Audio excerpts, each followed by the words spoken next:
안녕하십니까. 안녕하세요. 반갑습니다. 오랜만에 또 허브 이야기 자리를 마련했는데요. 네, 컨디션들 어떠세요? 전에 또 몸도 안 좋고 그러셨는데. 괜찮습니다. 요즘에 뭐 시장이 좀 좋지 않았다가 다시 좀 반등을 만들어주는 시기여가지고 제 기분과 컨디션도 반등을 해주는 시기라고나 할까요? 저는 뭐 늘 똑같습니다. 역시 프로 포커페이스 그죠? 감정 기복이 없어야죠. 흔들리는 음봉 속에 내 눈빛마저 흔들려 버리면 주식 투자의 실패에 가깝지 않겠습니까? 근데 자꾸 사무실에서 소리 지르시죠? 저희 주말마다 재료 브리핑 촬영하잖아요. 네. 지금 그 많은 분들이 불안해한다고 하셨는데 요즘 시장은 또 어떤 상황인지 좀 간단히 말씀해 주실 수 있나요? 시장이요? 뭐 자연스럽다. 자연스럽다. 저희가 예전에도 많이 말을 했던 건데 그간 좋은 날은 다 지났다. 그러니까 예전 코로나 이후 때처럼 진짜 완전히 그냥 내가 사놓고 다음날 일어나면 올라가는 그런 시기는 이제 많이 지났다. 이제는 진짜 어설프게 어영부영 하다가는 주식시장의 참맛을 딱 그런 상황인 것 같아요. 최근 하락장이 좀 깊게 나오지 않았습니까? 최근 하락장이 좀 깊게 나왔는데 이게 한번 추세를 이탈시키려고 했었던 그런 하락이었어요. 그죠? 그러다 보니까 이 하락 파동이 제가 느끼기에는 예전에 그 미중 무역 분쟁이 있지 않습니까? 바이오 장세 터지고 그다음에 대북 장세 터지고 나서 이게 완전히 신고가를 찍고 그 다음에 추세를 완연하게 이탈시켜버리는 이 미중 무역 분쟁이 발발됐었던 그때의 하락 파동과 감도가 비슷했어요. 그만큼 하락의 폭과 진폭이 상당히 강한 장세였었는데 근래 들어서 이제 이 단기간 이런 하락 구간 이후에 어떻게 보면 투심이 많이 죽다 보니까 코스피 거래대금도 최저점이었죠? 네, 최저점으로 내려와 주면서 그 물량을 또 메이저들이 받고 반등을 만들어 주더라고요. 그래서 결국 주식시장은 어떻게 보면 수급의 논리로 이루어지고 있고 많은 개인 투자분들이 주식 투자를 하기 싫어할 때가 정말 매수의 기회이지 않나 그런 그렇게 진짜 생각합니다. 주식시장 안에서 도는 얘기지만 근데 저는 그 말이 진짜 어떻게 보면 진리 같거든요. 남들이 사자 할 때는 무조건 팔아야 되고 남들이 팔자 할 때는 사야 되는 게 그 엄청나게 심오한 많은 것들이 아마 담겨져서 나온 문장인 것 같아요. 전보다 이 개인 투자자분들이 유독 요즘에 많이 불안해하시는 것 같아요. 이게 역시나 근래 들어서 이 테이퍼링 이슈도 있었었고 사실 금리 인상 이슈도 있었었고 그렇죠. 여러모로 이제 대외적인 리스크가 좀 있었던 장세였습니다. 되게 무서워하고 개인 투자자분들이 사실 무서워하는 제가 느끼기에는 근본적인 이유는 사실 요즘에 핸드폰하고 컴퓨터만 키면은 진짜 증시 관련한 뉴스들이 쏟아져 나오잖아요. 근데 거기서 계속 겁을 주니까 이제 뭐 이런 발언이 나올 것이다, 뭐 이렇게 될 것이다, 이렇게 되면은 어떠한 결과가 나올 것이다 라는 걸 뉴스, 뭐 인터넷, 뭐 유튜브만 봐도 그냥 그런 얘기들이 쏟아져 나오는데 그게 굉장히 좀 자극적으로 쓰여지잖아요. 사실 아무래도 조회를 많이 해야 되니까 그것 때문에 누가 이렇다더라, 누가 저렇다더라 하니까 이제 괜히 더 불안한 심리가 훨씬 더 큰 것 같아요. 사실 언론에서 이런 식으로 플레이가 나오는 것도 옛말에 정 대표님께서 좋아하시는 명언이 있지 않습니까? 이 비관론자는 명예를 얻고 긍정론자는 부를 얻는다 라고 말씀하시던데 유튜브든 아니면 뉴스 기사를 쓰는 기자분들이나 이런 분들은 부보다는 명예가 더 중요하신 분들이시죠. 그게 어떻게 보면 본인들의 사회적 위치를 높여줄 수 있고 그로 인해 시청률이 나와주니까 그러다 보니까 대부분의 많은 분들이 좀 비관론자의 성향이 좀 맞지 않나? 라고 느껴지고 있어요. 실제로 네.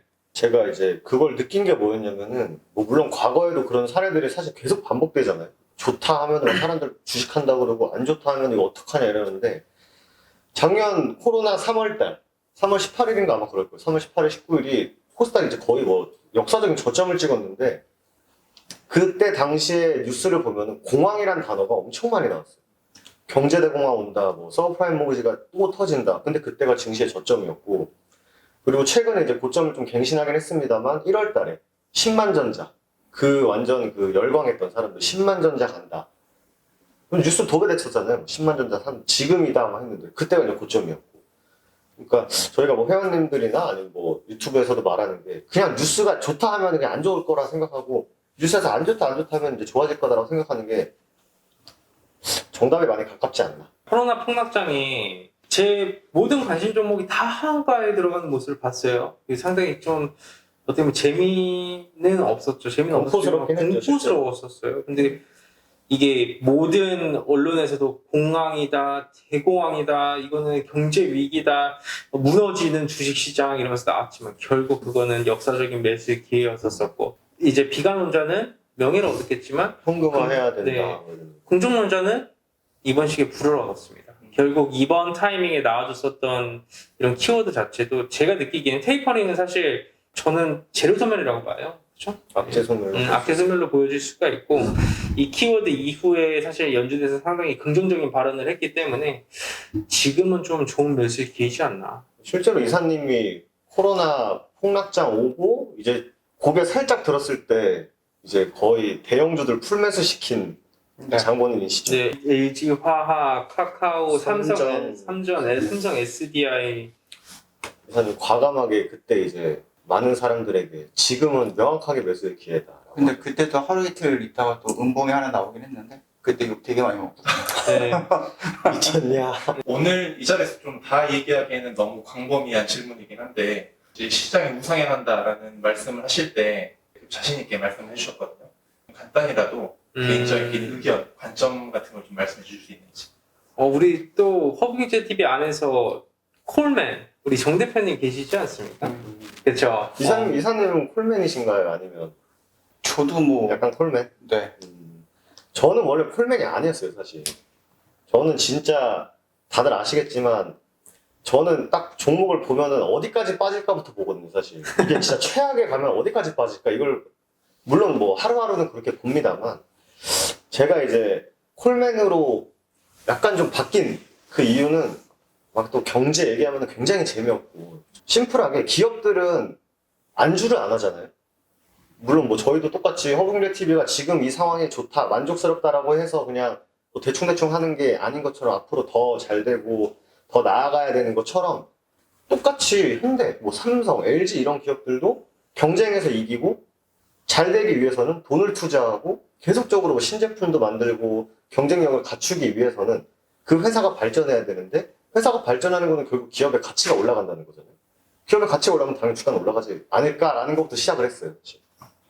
그렇죠. 많은 분들이 어떻게 되면 현 뭐 주식시장이 거품이 껴있다라고 말씀해 주시는 분들이 많아요. 근데 제가 느끼기에 이번 분기에도 그렇고 저번 분기에도 그렇고 다음 분기에도 대부분 다 어닝 서프라이즈죠. 그러니까 수출도 네. 뭐 매월 갱신하고 있고 막 그런 상황이죠. 네. 전체적으로 기초 체력이 상당히 탄탄하게 올라와주는 시장이에요. 이게 언론에서 표출을 해주는 그 수치보다 기업분들의 성장 속도도 상당히 가파르게 이루어지고 있기 때문에 이게 과연 거품인가 아니면 거품을 과장한 말 그대로 좀 탄탄한 상승인가 그런 거에 대한 본질적인 의심부터 하는 게 맞다라고 판단되고 있습니다. 이사님 어떻게 생각해요? 7월 달부터 계속 언론에서 테이퍼링 언급을 하면서 뭔가 확실히 주지 않고 한다 만다. 하루 자고 나면 미국에서 한다 그러고 그 다음날은 또 미국에서 안 한다 그러고 이러다 보니까 이런 불확실성이 있었는데 얼마나 제 스몰 미팅이라든지 그런 쪽에서 어느 정도 확답을 얻었죠 우리가. 그러면서 투심이 조금 안정화된 게 지수를 끌어올리는 부분인 것 같고 금리 부분도 그렇게 쉽게 생각보다 빠르게 진행은 안 될 네, 거니까 맞아요. 맞습니다. 그러다 보니까 올라갈 수 있는 공간은 아직 여력은 남아있다 그렇게 좀 보고 있습니다. 결국 사실 연준에서 완전 고용이라는 키워드로 테이퍼링과 금리 인상을 연관을 지었었는데 지금 완전 고용이랑 거리가 멀죠? 이번에 오늘 또 뉴스 나온 거 보면은 또 예상보다 못 미쳤다. 그렇죠. 이번에 고용지표 나와준 것도 보면 사실 컨센 대비해서 하회하는 모습을 보여줬습니다. 그 말은 즉 아직까지는 유동성을 회수를 하기에는 연준에서는 부담감을 느껴줄 수밖에 없는 시기라는 거예요. 그러면 냉정하게 봤을 때 지금 시장의 고점일까? 부터 생각하는 게 맞는 거죠. 코스피 지수가 3,000이다. 코스닥이 1,000이다.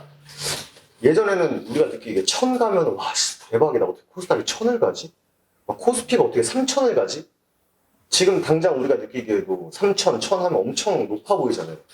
근데 저는 그 기준을 지금으로 봐야 되지 않을까라는 생각도 가끔씩 해요. 작년에 사실 작년 기준으로 비교해 보면은 진짜 말도 안 되는 지수가 올라와 있는 거잖아요. 네.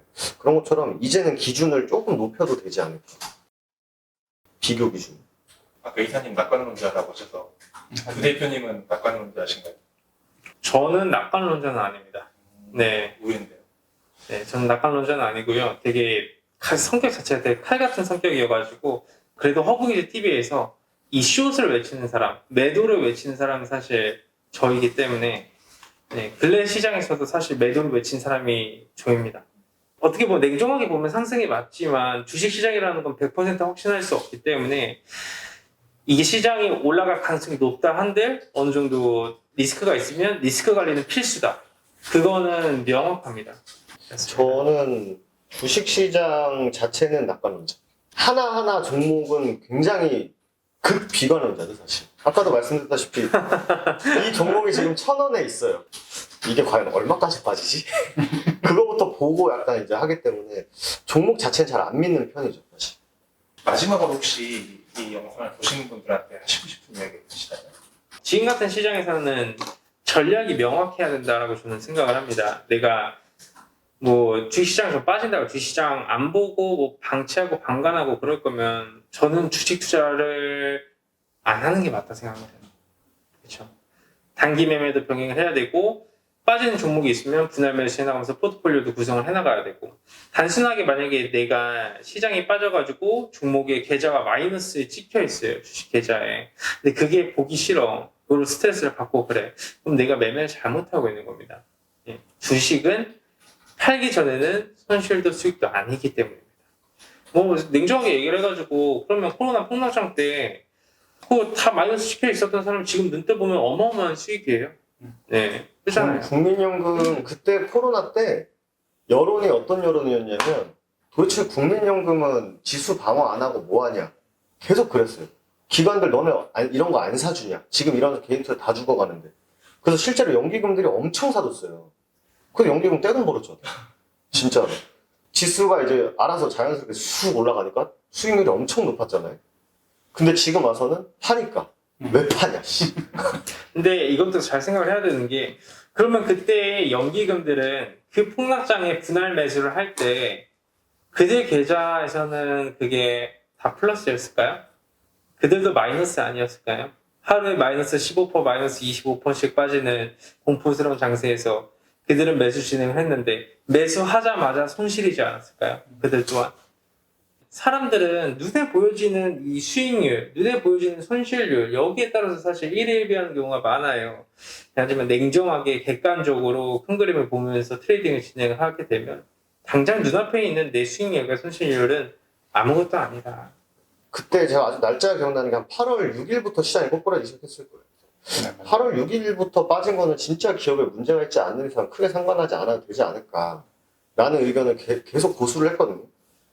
근데 물론 거기까지 올라온 종목도 있고 아직 회복을 다 못한 종목도 있긴 한데 결국 뭔가 기업에 특별한 그게 없는 상태에서 빠진 거면 진짜 저희가 농담 반 진담 반처럼 하는 조정식 분할 매수가 맞지 않나 라는 생각을 대신 기업이 좋아야겠죠.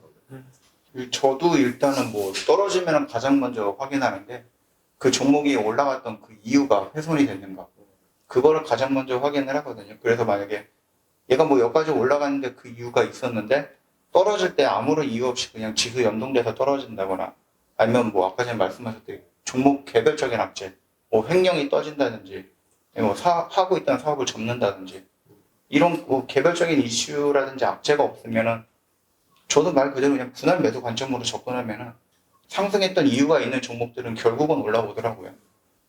정말 바쁘신 세 분인데 오늘 또 소중한 시간을 내주셔서 감사하고요. 다음에 또 유쾌하고 깊고 진지하고 재밌고 알찬 얘기 찾아뵙도록 하겠습니다. 그게 많이 부족했다라는. 감사합니다. 감사합니다. 고생하셨습니다. 수고하셨습니다.